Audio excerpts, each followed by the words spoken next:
गुरुर्ब्रह्मा गुरुर्विष्णू गुरुर्देव महेश्वरा सद्गुरु साक्षात परब्रह्मा तस्मै श्री सद्गुरुवे नमः। जय जय रघुवीर समर्थ श्रीराम समर्थ। सद्गुरु चरणांना नतमस्तक होऊन आपण या शुभ्र सकाळच्या वातावरणामध्ये सर्वजण उपासना करूनच या श्रवणाला बसलेले आहात असं समजून आपण या निरूपणास सुरुवात करूया। मायबाप सज्जनांचं स्वागत आहे।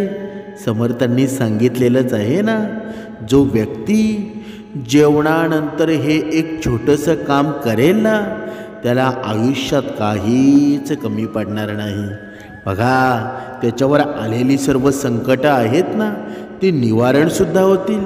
त्याच्या घरी माता लक्ष्मी आणि माता अन्नपूर्णा आहे ना, या दोघींचाही वास राहील। त्याच्या घरामध्ये काहीही कमी पडणार नाही। त्याला आयुष्यामध्ये कधी धनाची कमतरता भासणार नाही। असा व्यक्ती आहे ना, कितीही गरीब जरी असला ना, तरी तो धनश्रीमंत होईल आणि जीवनभर या आशीर्वाद आहेत ना, हे सदैव त्याच्यावर राहतील। पण असं नक्की काय केल्यानंतर होईल ते समर्थांनी या निरूपणामध्ये सांगितलेलं आहे। जो व्यक्ती रात्री जेवणानंतर हे कार्य करतो त्याला श्रीमंत होण्यापासून आहे ना, कोणीच रोखू शकत नाही। त्याच्या जीवनामध्ये कितीही कठोर परिस्थिती आली तरी सुद्धा त्याची साथ आहे ना, लक्ष्मी कधीच सोडत नाही। आता आपण जाणून घेणार आहोत की रात्री जेवणानंतर कोणते एक कार्य करावे ज्यामुळं आपलं जीवन सुखकर होईल। जीवनामध्ये आपल्याला धनाची कमतरता कधी भासणार नाही। बघा, एका उदाहरणाद्वारे आपण स्पष्ट करूया। एक अत्यंत गरीब माणूस होता आणि गरीब कुटुंब होतं। ते गरीब व्यक्ती आहे ना, तो जेवायला बसला ना, तेव्हा त्याची जी पत्नी होती तिनं डाळ भात भाजी पोळ्या बनवल्या आणि हे सर्व पदार्थ ताटात घालून आणि घरी जे काही बनवलं होतं ते सर्व ताटात वाढून जेवणाचे ताट तयार करून घेऊन येते। तो माणूस जेवायला बसला होता तेवढ्यातच दारात एक महात्माजी भिक्षुके आलेत आणि ते म्हणाले, भिक्षाम देही। हे दादा, मी खूप उपाशी आहे, मला खूप भूक लागलेली आहे आणि मला काही जेवण मिळेल का बरं? मी खूप दिवसापासून उपाशी आहे। तो माणूस बिचारा जेवायला बसलेला होता आणि समोर ताट आहे आणि दारात एक उपाशी माणूस उभा होता। त्या माणसानं आदरपूर्वक त्याला बोलावलं। समर्थांनी सुद्धा सांगितलेलं आहे ना, खरं पुण्य काय आहे बरं? जेव्हा आपण कधी जेवायला बसलेला असू, जर समोरचा प्राणी असेल, कोणी भिकारी असेल, भिक्षुक असेल, जर त्या वेळेला आपल्यासमोर आला ना, तर आपल्या ताटातलं अन्न त्याच्यासोबत शेअर करावं। तेच खरं पुण्य आहे ना। कुणाला जर पाण्याची आवश्यकता असेल तर आपण त्याला तहानलेल्याला पाणी द्यायला हवं। खरं पुण्य आहे ना, हे आपल्या कर्मामधून दिसायला हवं। पण माणूस कर्मांना महत्त्व देतो का बरं? कधीच देत नाही। म्हणून कर्म आहे ना, हे माणसाला ज्ञानी बनवत असतात, माणसाचं जीवन सर्व गुण संपन्न बनवत असतात। बघा, तसाचा जो मनुष्य होता ना, बघा त्या माणसानं आदरपूर्वक त्यांना बोलावलं आणि या महात्माजी आपण बघा त्यांनी विचारलं की आपण कुठून आला आहात? आमचे भाग्य खूप मोठे आहे की आमच्या घरी आलात, तुमचे पाय आमच्या दारी लागले। हे आमचं खूप मोठं भाग्य आहे। हे तपस्वी महात्मा होते ना, आसन देऊन त्यांना जेवायला बसवलं। स्वतःसाठी तयार केलेलं ताट त्यांनी त्या तपस्वी महात्माजींना दिलं आणि त्या गरीब व्यक्तीच्या घरामध्ये जे जेवण बनवलेलं होतं ना, ते अगदी थोडंसं बनवलेलं होतं। ते दोघेही पती पत्नी त्या दोघांकरताच, कारण घरात काहीच जास्त नव्हतं, ते घरात जेवढं होतं ना तेवढंच बनवलेलं होतं। थोडीशी डाळ भात भाजी सुद्धा कधी कधी आहे ना ते मागून आणत असत, मागून खात होते आणि जे मिळतं तेच खात असत. आज जे जेवण होतं ना त्याच्यासाठी देखील थोडं कमीच होतं. आता अतिथी आले, तो माणूस शांतपणे बसला आणि त्यांना जेवण देत राहिला. महात्माजींनी जेवण चालू केलं. महात्माजी म्हणाले, आणखी आणा, आणखीनं थोडंसं जेवण मिळेल का आम्हाला? अतिथी जेवण करत आहेत म्हटल्यावर नाही कसं म्हणायचं बरं? म्हणून मग त्यांच्या पत्नीनं सांगितलं की फक्त शेवटच्या 2 पोळ्या आता शिल्लक उरलेल्या आहेत. तेव्हा ते बाहेर जेवायला बसलेल्या महात्माजींनी ऐकलं, आता यांच्याकडे फक्त 2च पोळ्या उरलेल्या होत्या, बाकी काहीच उरलेलं नव्हतं. तो गरीब माणूस 2 पोळ्या घेऊन आला आणि म्हणाला, महाराज हा प्रसाद घ्या. महात्माजींना त्यांनी विचारलं, 2 पोळ्या देऊ का? त्यावर महात्माजी म्हणाले, नको नको. आता नको त्यांनाही समजलं होतं की आता हे गरीब लोक काय खाणार म्हणून. त्यांना त्या पोळ्या घेण्यास नकार दिला. महात्माजींना त्या गरीब माणसाने हात जोडून सांगितलं, तुम्ही आमचे अतिथी आहात, तुम्ही पोटभर जेवण केल्यानंतर आम्हालाही बरे वाटेल. महात्माजी म्हणाले, ठीक आहे, 1 ठेवा. मग 1 पोळी यांनी ठेवली आणि दुसरी पोळी शिल्लक ठेवली. त्या महात्माजींनी म्हणजे त्या अतिथींनी डाळ भात भाजी आरामामध्ये खाल्ली. 5 पोळ्या खाल्ल्या आणि पोटभर खाल्ल्यानंतर ते सुख आनंदी झाले. 5 पोळ्या खाऊन त्यांचं पोटसुद्धा भरलं आणि ते त्यांच्या मार्गाने निघून गेले. आता त्या गरीब माणसाच्या घरी 2 नवरा बायको जेवणासाठी काही उरलं होतं ना, त्यांनी ते जेवणाची सर्व भांडी बाहेर आणून ठेवली आणि ताट लावलं. उरलेलं थोडीशी भाजी होती, थोडासा भात होता, थोडी डाळ होती. त्यातून त्या दोघांनी आपलं ताट तयार केलं आणि 1 पोळी उरली होती ना, ती दोघांनी अर्धी खाल्ली. मग त्या दोघांनी जेवणसुद्धा केलं. आपण विचार करा, अर्ध्या पोळीनं कोणाची पोट भरेल का बरं? दिवसभर त्या माणसानं काही खाल्लं नव्हतं, संध्याकाळीही काही मिळालं नाही, फक्त 1 वेळेसच जेवायला मिळालं होतं. नाश्ता वगैरे तर काहीच केलेला नव्हता, फक्त अर्धी पोळी मिळाली. त्याने ती अर्धी पोळी खाल्ली. दोघांनी थोडं खाल्लं आणि जसं त्यांनी जेवण केलं ना, तेव्हा ते हात धुवायला बाहेर गेले. पूर्वी बघा पूर्वीची लोक होते ना, खेड्यामधली लोक, जेव्हा हे हात धुवायची वेळ येत असे ना, जेवण झाल्यानंतर बाहेर हात धुवत असत. कारण ही हिंदू धर्माची परंपराच आहे ना. ताटामध्ये आपण कधी हात धुतो का बरं? कधीच नाही. तुम्ही हे पाहिलं असेल की लोक ताटात हात धुत नाहीत, तर बाहेर जाऊन हात धुतात. आणि आजकालची लोक आहेत ना, ती ताटामध्ये हात धुवत असतात. म्हणजे इतक्या मोठ्या भंडारामध्ये जिथे 30-40 हजार लोकांचं जेवण बनतं, पण तिथेही कोणी ताटात हात धुवत नाही. आणि ताटात हात धुण्याचा नियम आहे ना, म्हणजे जुने लोक आहेत ना, जे घरात जेवण करतात, मात्र जेवण झाल्यावर ते बाहेर हात धुण्यासाठी जातात. पण आजकालची पिढी जेवण झाल्यानंतर त्याच ताटामध्ये हात धुतात. हा आळस इतका वाढलेला आहे ना, जेवणाच्या ताटावरून उठून जाऊन बाजूला हात धुवायला कंटाळाच करतात ना. आता तर शहरामध्ये फ्लॅट सिस्टम असल्यामुळं बेसिन वॉशिंगमध्ये पर्यंत जाऊन सुद्धा हात धुवू शकत नाही. म्हणजे तिथून बसून ताटामध्ये हात धुतले जातात. आणि हात आहेत ना, कधीही ताटामध्ये धुवू नयेत. कारण ताटात व्यवस्थित जेवण करा. तुमचं ताटात आहे ना, त्यात एक दाणा देवाला अर्पण करा. आणि अनेक लोकांचा नियम असतो की जेव्हा जेवणाचं ताट समोर येतं ना, तेव्हा त्यांच्या जेवणाच्या ताटातून थोडंसं अन्न घेऊन देवाच्या नावाने खाली ठेवतात. आणि समर्थांनी सुद्धा आपल्याला हेच शिकवलेलं आहे ना, पहिल्यांदा भगवंताचं नामस्मरण करून भगवंताला आठवून प्रत्येक गोष्टीची सुरुवात करायला हवी. मग आपली खाण्याची सुद्धा का असे ना, आपल्या कामाची का असे ना. मगच आपण ग्रहण करायला हवं. म्हणजे पाणी जेवणाच्या ताटाच्या चारही बाजूनं बघा फिरवून आपण जेवण स्वीकारायला हवं. म्हणजे देवाला भोग लावल्यानंतर जेवण राहत नाही. ते काय बनतं बरं? ते बनतं ना, ते प्रसाद बनत असतो. आणि त्या प्रसादाचा एक दाणा खाल्ला पाहिजे, तो फेकू नये. म्हणूनच ताट स्वच्छ करून जेवण करावं. ताटात हात धुवू नये आणि ताट व्यवस्थित स्वच्छ करावं. ताटात उष्टे जेवण देखील ठेवू नये.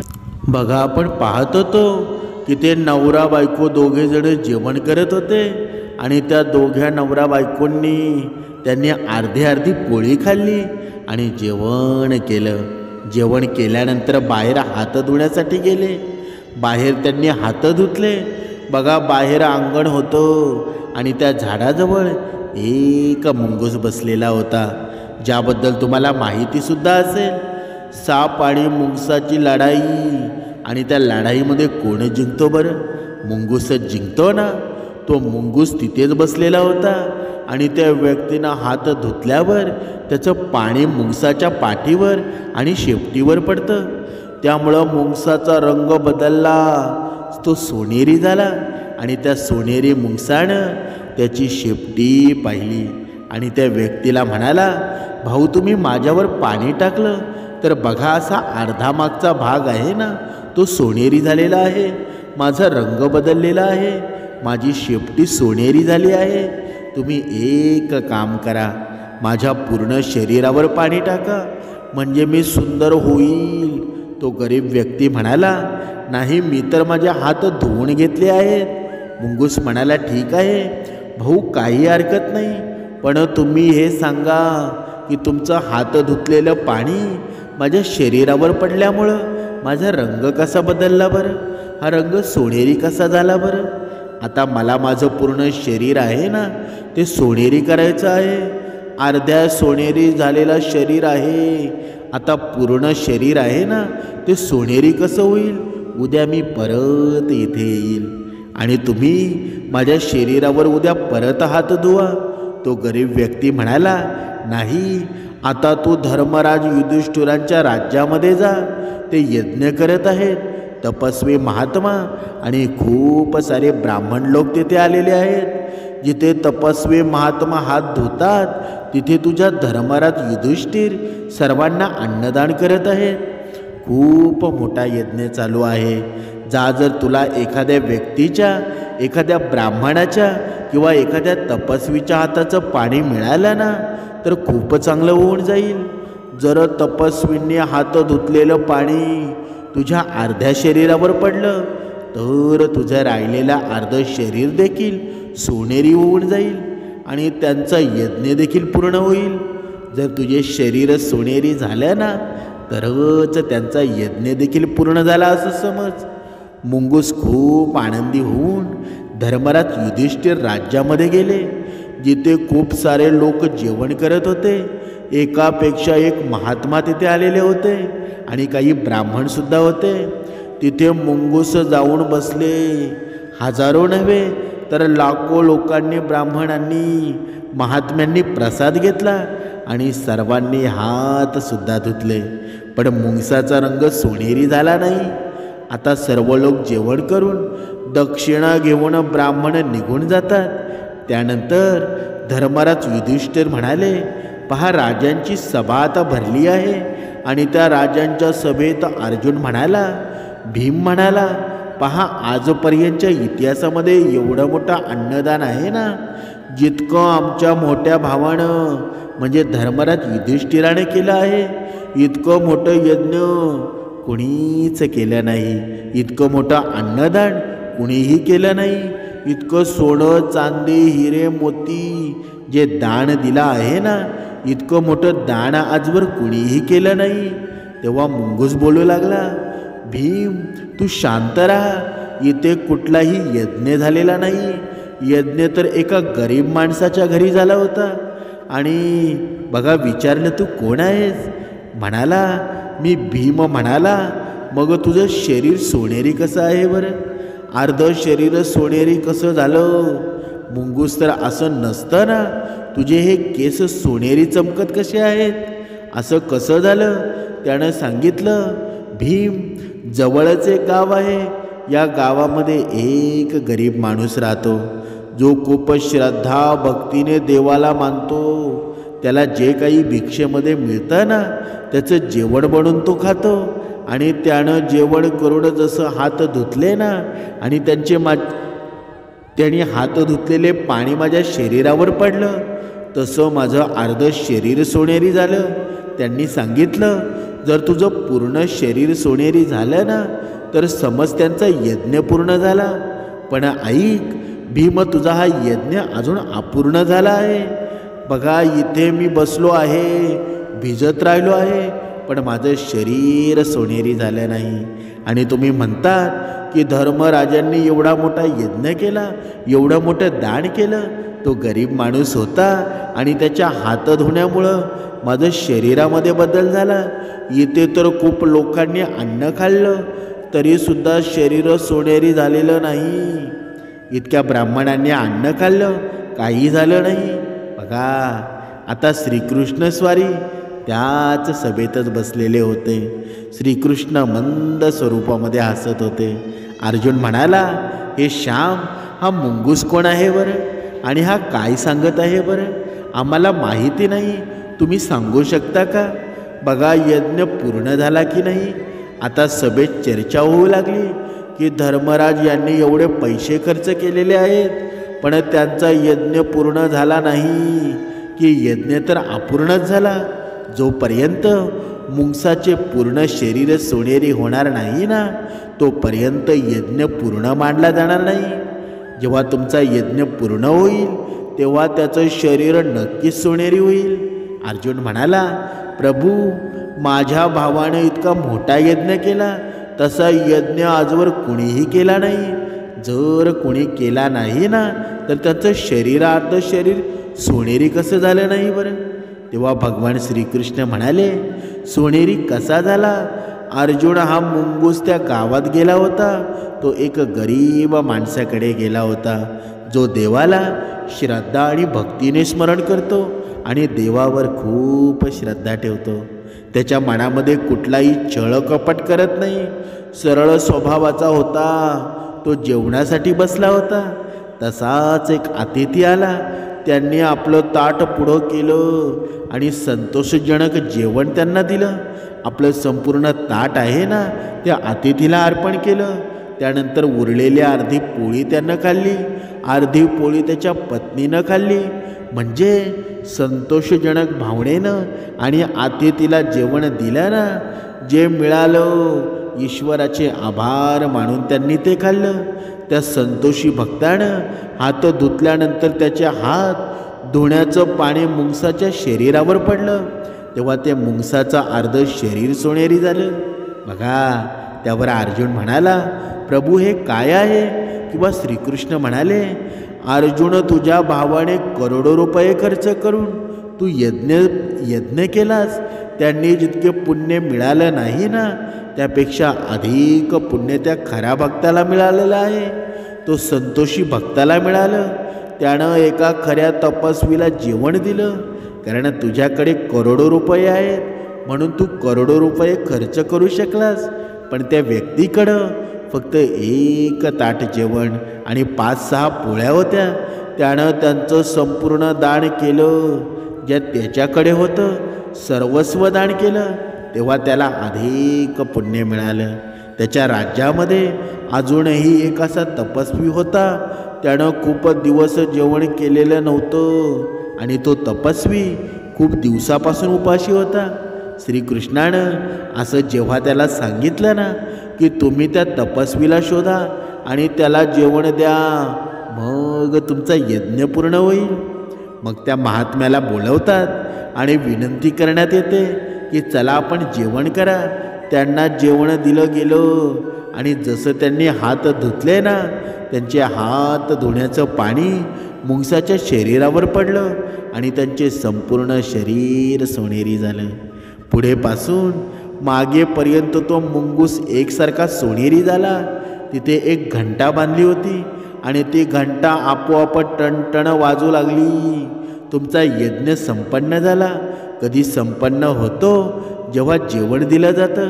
म्हणूनच समर्थांनी सांगितलेलं आहे ना, कोणताही यज्ञ करा, पण जोपर्यंत अन्नदान गरजू लोकांना करत नाही ना, खऱ्या संतांना करत नाही, ऋषीमुनींना दान करत नाही, तोपर्यंत यज्ञ पूर्ण कधीच होणार नाही. त्यामुळं सर्वात मोठा यज्ञ म्हणजे भुकेलेल्यांना जेवण देणं, अन्नदानाचा यज्ञ असतो. म्हणजे तुम्ही इतर कोणत्याही यज्ञामध्ये जास्त गुंतवणूक करू नका. अन्नदान केल्यामुळं आहे ना, व्यक्तीवर आलेली कोणतेही संकट टाळले जातात. कारण भुकेलेल्यांचा जीवाचा आशीर्वाद आहे ना, त्या व्यक्तीला मिळत असतो. आणि या आशीर्वादामध्ये एवढी मोठी शक्ती असते ना, की मृत्यूसुद्धा टाळला जातो. म्हणून गरजू भुकेलेल्या व्यक्तींना जेवण द्या. तोच सर्वात मोठा यज्ञ आहे. त्यामुळे खऱ्या गरजूंना केलेलं दान आहे ना, भुकेलेल्यांना दिलेलं जेवण आहे, ते कोणत्याही यज्ञापेक्षा कमी नाही. म्हणजे अन्नदान हेच सर्वश्रेष्ठ दान आहे ना. आणि सर्वात महत्त्वाचं म्हणजे जेवण केलेल्या थाळीमध्ये हात धुतल्याने थाळीमध्ये असलेल्या अन्नाचा आहे ना, प्रसादाचा अपमान होतो. आणि त्यामुळं आता अन्नपूर्णा आणि माता लक्ष्मी आपल्यावर रुष्ट होतात. आणि त्यामुळं आपल्या घरामध्ये गरिबीही येऊ शकते. म्हणूनच जेवणाच्या थाळीमध्ये कधीच हात धुवू नका. दुसरी गोष्ट म्हणजे जेवण कधीही खाली बसून करावं, मांडी घालून करावं. जेव्हा तुम्ही आता नवीन सिस्टम चालू झालेली आहे, आपण नवीन जमान्यामध्ये बदलायला बघतो, पण आपलं बदलणं चांगलं आहे का बरं? आपण टेबलावर जेवण करतो, टेबलामध्ये जेवणामध्ये एक चमच टाकतो आणि त्या चमच्याने आपल्या तोंडामध्ये अन्न घालतो. हे चांगलं आहे का बरं?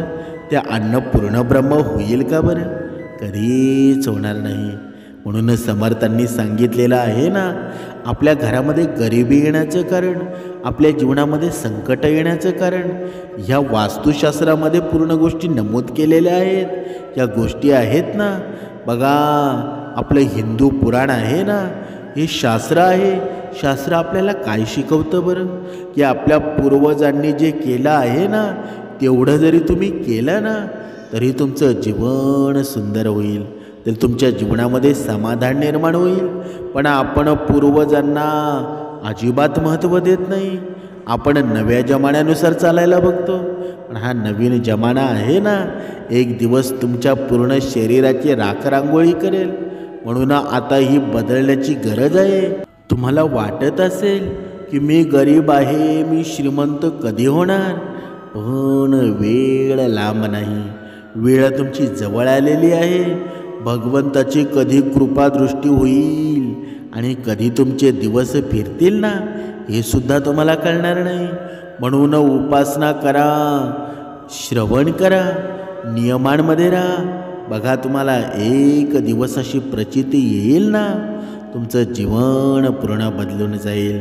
आपण भक्ती करतो, प्रत्येक मनुष्यानं एक गोष्ट लक्षात ठेवा की आपण भक्ती पैशासाठी करतो का बरं? पण आजचा मनुष्य आहे ना, 90% भक्त लोक मला पैसा मिळावा म्हणून भक्ती मार्ग स्वीकारतात. पण खरं पाहिलं ना, की जर तुम्ही पैसा मिळावा म्हणून भक्ती मार्ग स्वीकारत असाल, तर ते सुखसुद्धा क्षणिक असेल. पण तुम्हाला वाटत असेल की माझं सुख निरंतर टिकावं, त्यासाठी उपासनेवर भर द्या. त्यासाठी तुमच्या जीवनामध्ये श्रवण रोज घडवू द्या, तुमची कर्मश्रेष्ठ घडवू द्या. बघा तुमच्या जीवनामध्ये सुख समाधान निर्माण होईल, तुमचं कल्याणच होऊन जाईल. जय जय रघुवीर समर्थ.